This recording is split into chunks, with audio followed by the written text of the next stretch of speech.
말씀의 제목은 마태복음 25장 41절부터 46절의 말씀을 통해서 양과 염소의 비유의 말씀, 이제 마지막입니다. 마지막으로 오늘 말씀을 전할까 합니다. 양과 염소에 대한 비유의 말씀입니다. 우리가 지금까지 쭉 25장의 말씀을 살펴보고 있는데 계속 말씀드리는 것지만 이 25장 안에는 세 가지 비유가 있다고 했습니다. 열처녀 비유와 또 달란트 비유, 그리고 우리가 지금 계속 살펴보고 있는 양과 염소에 대한 비유의 말씀이죠. 어제도 말씀드렸지만 이 양과 염소에 대한 비유의 말씀은 곧 어떤 말씀이냐? 목자관에 관련된 말씀이에요. 그러니까 목자이신 예수님을 비롯해서 세우신 주의 종, 복음의 일꾼들과의 관계, 그러니까 그들에 대한 신앙적 태도, 신앙적 자세, 관계적 태도가 어떠하냐, 이제 그것과 관련된 말씀이라고 했습니다. 그래서 우리는 지금까지 총 세 가지의 말씀을 우리가 살펴보면서 그 의미를 우리가 보았습니다. 그 첫 번째가 뭐였습니까? 양은 오른쪽에, 염소는 왼쪽에 두리라 이제 예수님께서 말씀하셨잖아요. 이것은 곧 뭘 말씀합니까? 예수님 재림하실 때에 최후 승리, 끝내 승리한 성도와 그리고 패배한 악한 자들을 나누시겠다라는 거예요. 그리고 두 번째는 뭐였습니까? 너희는 내가 고통당할 때, 줄이고 고통당할 때 나를 돌봐주었다라고 말씀하셨잖아요. 이것은 곧 뭘 말하는가? 세우신 종들과 복음의 일꾼들을 잘 섬기고 영접하였다. 누가요? 참된 성도들이. 바로 그것을 말씀해 주신다고 우리가 살펴보았습니다. 그리고 세 번째, 어제였죠? 어제 어떤 말씀이었습니까? 오른편에 있는 자들은 예비된 하나님의 나라를 받게 된다라고 말씀하셨어요. 이것은 곧 뭘 말하는 거예요? 참된 성도는 창세전부터 예비된 하나님의 나라, 천국에 들어가게 된다라는 말씀이죠. 진정 이 오른편에 있는 자들, 양이죠, 양. 양의 신앙을 갖고 있는 참된 성도. 이 참된 성도들은요, 이 땅에 살면서 참된 믿음을 예수님을 믿는 믿음을 가지고 믿음의 열매를 맺고 살았습니다. 예수님 사랑하는 마음으로 주변을 살피고 특별히 주의 종과 또 복음의 일꾼들과의 관계를 잘 맺었다는 거예요. 그러면서 하나님의 나라를 함께 확장해 나가며 이루어 나갔던 자들입니다. 그러니까 결국 이들에게 예수님께서 뭘 주시겠냐라는 거예요. 그들의 결말은 곧 천국이다. 천국에 상속하여 주신다라는 것이죠. 자, 여러분 어제 여기까지 우리가 살펴보았고요. 이제 오늘 본문의 말씀을 통해서 이제 마지막 네 번째입니다. 양과 염소에 대한 비유의 말씀의 의미를 한번 살펴보도록 하겠습니다. 자, 네 번째죠. 양과 염소에 대한 비유의 말씀. 네 번째는 뭐냐? 왼쪽에 있는 자들은 예비된 뜨거운 불에 들어갈 것이다 라고 말씀하시죠. 자, 이 말씀은 41절에 나옵니다. 41절 우리 함께 봤습니다. 시작. 또 왼편에 있는 자들에게 이르시되 저주를 받은 자들아 나를 떠나 마귀와 그 사자들을 위하여 예비된 영원한 불에 들어가라. 여기서 왼편에 있는 자들은 누구를 말하는 거예요? 악한 자들을 말하는 겁니다. 악한 자들. 참으로 이들은요, 세상이나 교회나 있어요. 그래서 하나님의 항상 뜻을 거스리는 악하고 거짓된 자들이라는 거죠. 그러니까 예수님께서 왼편에 있는 자들아, 예비된 뜨거운 불에 들어가라 라는 이 말씀이 곧 어떤 말씀이겠습니까? 어떤 의미겠습니까? 악하고 거짓된 자들은 결국 예비된 지옥 형벌을 받게 된다라는 말씀입니다. 여러분 바라옵기는 이러한 신앙 되지 않기를 주님의 이름으로 간절히 축원합니다. 절대로 악하고 거짓된 염소와 같은 신앙 되면 안 됩니다. 우리는 절대로.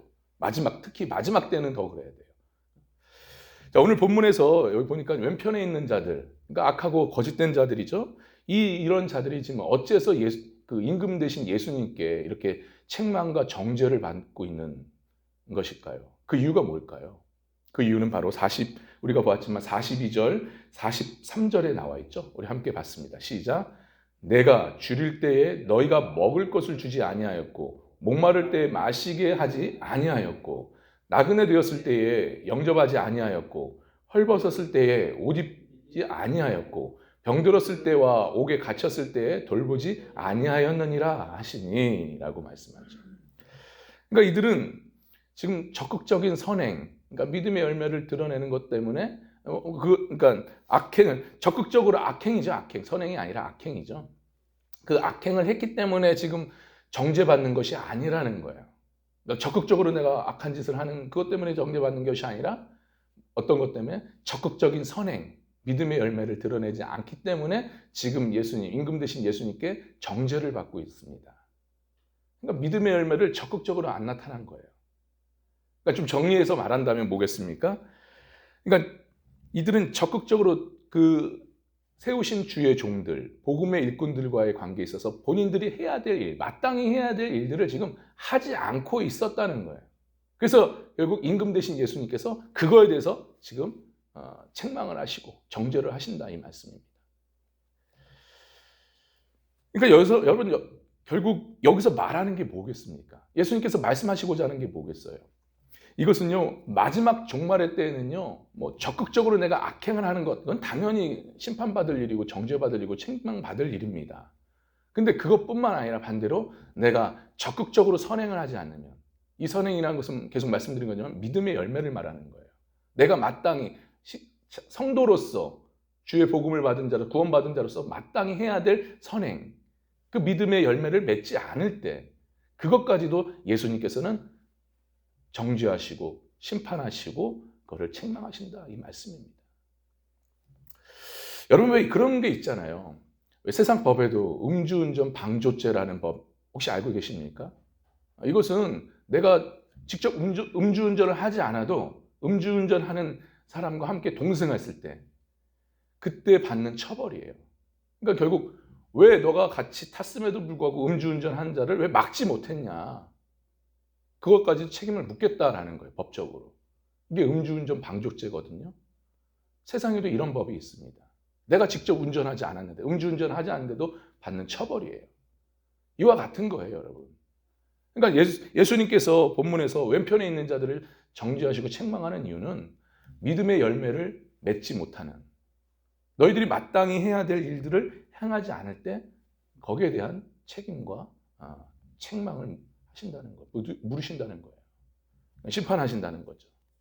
자, 그런데 여러분 잘 이제 보셔야 됩니다. 여러분 왼편에 있는 자들은 결국 악하고 거짓된 자들인데 이들은 지금 예수님께로부터 정죄를 받습니다. 왜요? 자신들이 해야 될 일을 하지 않았기 때문에, 마땅히 해야 될 일을 하지 않았기 때문에. 근데요, 이거보다 더 근본적인 원인, 문제가 있습니다. 이들이 정말 예수님께로부터 정죄를 받고 지옥 형벌을 받는 근본적인 이유가 있다는 거예요. 자, 그것을 어디서 우리가 볼 수 있냐? 44절의 말씀에서 우리가 찾아볼 수가 있습니다. 44절 우리 함께 봤습니다. 시작. 그들도 대답하여 이르되 주여 우리가 어느 때에 주께서 줄이신 것이나 목마르신 것이나 나그네 되신 것이나 헐벗으신 것이나 병드신 것이나 옥에 갇히신 것을 보고 공양하지 아니하더니까 라고 말하죠. 그러니까 예수님의 그 책망과 정죄하심의 심판하심의 그 자리에서 이들은 이렇게 대답을 하는 거예요. 여러분 앞서 우리가 봤던 그 양의 자리에 있었던 자들, 참된 성도죠. 참된 성도, 오른편에 있는 이 참된 성도들은 어떠했습니까? 자신들이 선행, 믿음의 열매를 드러냈음에도 불구하고, 나타냈음에도 불구하고 그들은 오히려 자신의 선행들을 감췄어요. 부끄러움 나머지 감추고 드러내지 않았다는 거예요. 근데 이들은 어떻습니까? 반면에 이 왼쪽에 있는 자들, 이 염소와 같은 자들은 어떠했습니까?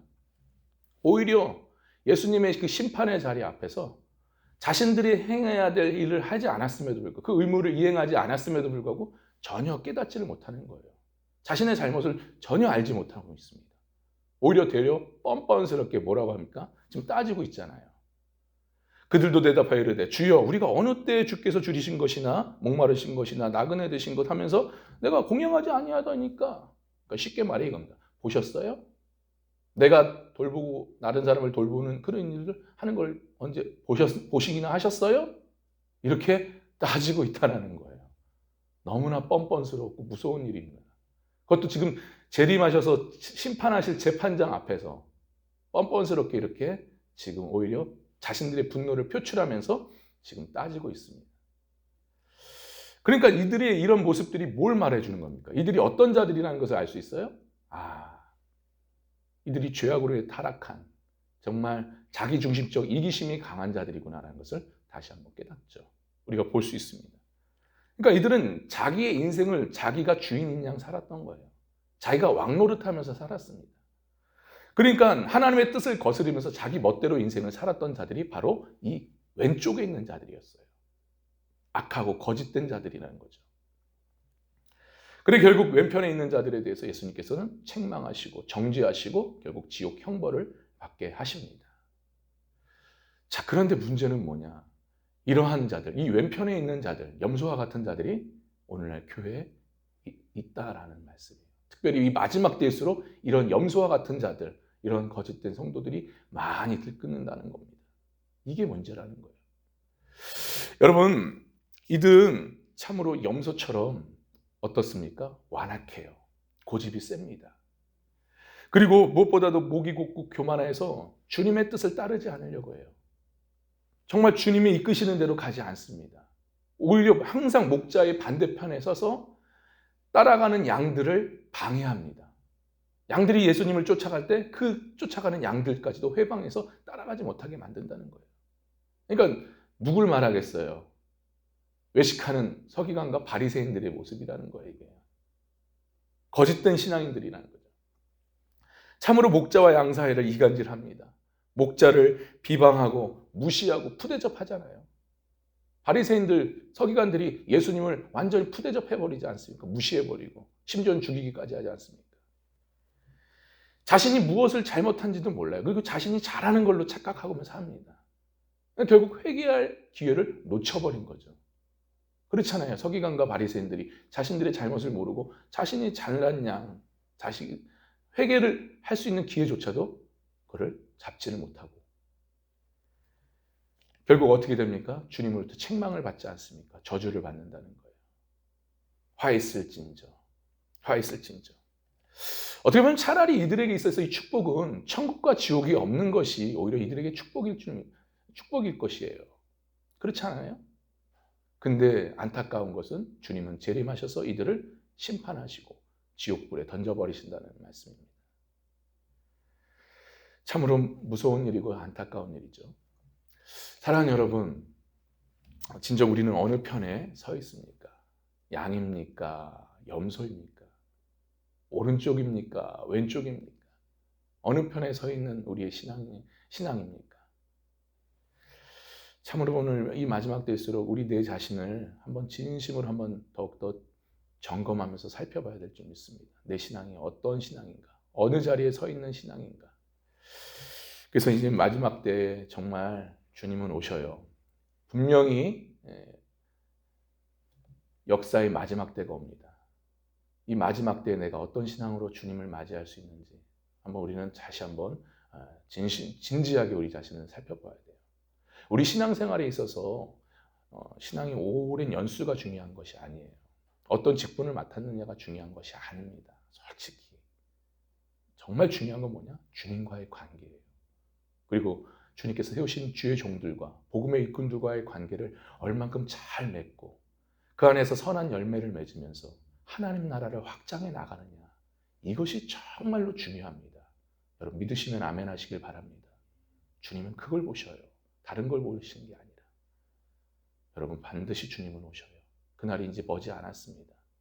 그러니까 우리의 신앙은 절대로 염소와 같은 신앙 되지 않고 양과 같은 신앙, 그래서 심판이 아닌 창세로부터 예비된 천국, 이 천국을 우리가 상속받을 수 있는 인생 최고의 축복을 누릴 수 있는 저와 여러분 될 수 있기를 주님의 이름으로 간절히 바랍니다. 이런 은혜가 우리의 신앙 가운데 있기를 다시 한번 주님의 이름으로 간절히 축원합니다. 할렐루야.